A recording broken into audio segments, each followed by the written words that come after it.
नमस्कार, मैं हूं रुचि शर्मा। वेब3 की तमाम बड़ी खबरें लेकर हाजिर हैं हम। एक अनऑफिशियल और एक्सपेरिमेंटल इथेरियम स्टैंडर्ड जिसे ERC 404 कहा जाता है, जिसे फंजिबल और नॉन फंजिबल टोकन का एक हाइब्रिड बनने का प्रस्ताव दिया गया है। इसके इन्वेंटर्स में से एक के अनुसार इथेरियम इंप्रूवमेंट प्रपोजल प्रस्तुत करने के लिए 24 घंटे काम कर रहा है। पंडोरा नामक प्रोजेक्ट के तहत कंट्रोल और एक्मे के नाम से जाने जाने वाले सुडोनिमस डेवलपर्स द्वारा बनाया गया स्टैंडर्ड ERC20 फंजिबल टोकन के पीछे की तकनीक को ERC 721 के साथ मिलाता है, जिसका उपयोग 1-to-1 टोकन के लिए किया जाता है, जैसे कि NFTs बोर्ड एप याcht क्लब कलेक्शन में। हालांकि उपनाम के बावजूद ERC 404 का ऑडिट नहीं किया गया है और ERC केवल नाम के लिए है। प्रस्ताव पर कौन काम कर रहा है, इस पर कंट्रोल ने चुप्पी साध रखी है। केवल ये कि उन्हें इसमें पहले सफलता मिली थी और वे जल्द ही एक EIP सबमिट करने के लिए बहुत अच्छी स्थिति में हैं। ERC 404 का लक्ष्य ERC 721 NFTs को ERC20 टोकन से बांधना है, जिससे कुछ लोगों ने आंशिक NFT के रूप में डिस्क्राइब किया है, जिससे एक ही NFT के एक पोर्शन के लिए कई वॉलेट की अनुमति मिलती है। बढ़ते हैं अगली खबर की ओर। आबू धाबी ग्लोबल मार्केट ने डिस्ट्रीब्यूटेड लेजर टेक्नोलॉजी के विकास को आगे बढ़ाने के लिए सोलाना फाउंडेशन के साथ एक मेमोरेंडम ऑफ अंडरस्टैंडिंग पर हस्ताक्षर किए हैं। पार्टनर्स ने किसी विशिष्ट उपाय की घोषणा नहीं की, लेकिन ADGM के DLT फाउंडेशन रेगुलेशंस के तहत विकास के अवसर तलाशेंगे। ADGM द्वारा जारी एक बयान के अनुसार ADGM और सोलाना इंटरनेशनल फाइनेंशियल सेंटर के एग्जिस्टिंग प्रोजेक्ट्स का विस्तार करेंगे। एक इंटरनेशनल फाइनेंशियल सेंटर के रूप में ADGM इंग्लिश लॉ का पालन करता है और इसका अपना कोर्ट सिस्टम है। इसकी स्थापना 2015 में हुई थी और 2018 में क्रिप्टोकरेंसी नियम पेश किए गए थे।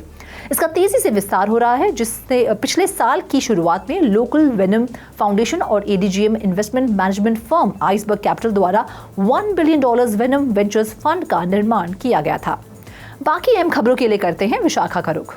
8 फरवरी को फिनबोल के साथ साझा की गई एक प्रेस रिलीज के अनुसार वेब3 सुपर ऐप और क्रिप्टो वॉलेट क्रेसिस ने डिजिटल आर्ट कलेक्टर्स को सदबीज के मेटावर्स के माध्यम से नए NFT स्टोरेज सॉल्यूशंस की पेशकश करने के लिए सदबीज के साथ पार्टनरशिप की है। ये कोलैबोरेशन सदबीज के मेटावर्स प्लेटफॉर्म के भीतर इंटीग्रेटेड क्रेसिस मोबाइल एप्लीकेशन के माध्यम से डिजिटल आर्ट कलेक्टर्स को डिजिटल आर्ट वर्क खरीदने और अधिक सहजता से प्रबंधित करने में मदद करना चाहता है।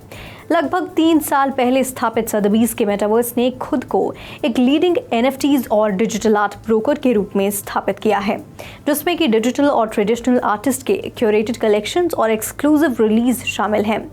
सदबीज के डिजिटल वॉलेट में से एक के रूप में क्रेसिस अब अपने इन्वेस्टमेंट की सुरक्षा के इच्छुक नए और अनुभवी डिजिटल आर्ट कलेक्टर्स दोनों के लिए एक कन्वीनियंट Web3 ओरिएंटेड सोल्यूशन है। अब बढ़ते हैं अगली खबर की ओर। क्रिप्टो एक्सचेंज क्रैकन ने यूरोप में अपने विस्तार को आगे बढ़ाते हुए डच सेंट्रल बैंक से VASP रजिस्ट्रेशन प्राप्त किया।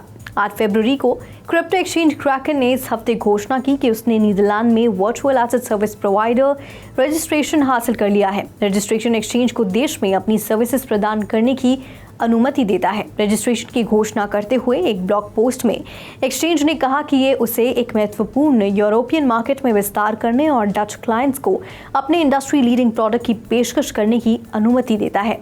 ये घोषणा एक्सचेंज की यूरोपियन ग्रोथ स्ट्रैटेजी में एक और कदम है। Over to you Roshni. Tech दिग्गज गूगल ने घोषणा की है कि बार्ड के नाम से जाना जाने वाला उसका आर्टिफिशियल इंटेलिजेंस चैटबॉट अब यूनाइटेड स्टेट्स में एक मोबाइल ऐप के लॉन्च के साथ ऑफिशियली जेमिनाई के रूप में रीब्रांड हो गया है। जेमिनाई गूगल के सबसे advance large language AI model का प्रतिनिधित्व करता है, जिसे अल्ट्रा 1.0 कहा जाता है। फर्म का दावा है कि AI coding, logical reasoning, instructions का पालन करने और क्रिएटिव प्रोजेक्ट्स पर सहयोग करने जैसे हाईली कॉम्प्लेक्स टास्क में भी कई अधिक सक्षम है। कंपनी ने ब्लॉग पोस्ट के अनुसार चैटबॉट का प्रीमियम वर्जन जेमिनाई एडवांस लंबी, अधिक डिटेल कन्वर्सेशंस और पिछले संकेतों से संदर्भ की बेहतर समझ की अनुमति देता है। ये एक पर्सनल ट्यूटर हो सकता है, एडवांस कोडिंग में मदद कर सकता है और क्रिएटिव प्रोजेक्ट्स पर ब्रेनस्टॉर्म कर सकता है। जेमिनाई एडवांस नई Google one AI premium subscription के माध्यम से $20 पर मंथ पर अवेलेबल है और इसे जल्द ही जीमेल, डॉक्स, शीट्स और स्लाइड्स जैसी गूगल सर्विस में इंटीग्रेट किया जाएगा। जेमिनाई के लिए नया मोबाइल ऐप 8 फरवरी को यूनाइटेड स्टेट्स में एंड्रॉइड और एप्पल iOS पर लॉन्च किया गया है। फर्म ने कहा है कि ये जल्द ही अधिक लोकेशंस और लैंग्वेजेस में अवेलेबल होगा। जेमिनाई का मोबाइल वर्जन तस्वीरों के लिए कैप्शन तैयार कर सकता है, आर्टिकल्स के बारे में सवालों के जवाब दे सकता है, कॉल कर सकता है, स्मार्ट होम डिवाइसेस को कंट्रोल कर सकता है और इसका लक्ष्य एक conversational multi modal AI assistant बनना है। तो आज के लिए फिलहाल इतना ही। ऐसी Web3 से जुड़ी खबरों के लिए देखते रहिए 3.0 TV। ऐसी और ज़्यादा अपडेट्स के लिए हमारी वेबसाइट www.3versetv.io पर लॉग ऑन करें या फिर स्कैन करें QR कोड। Thank you.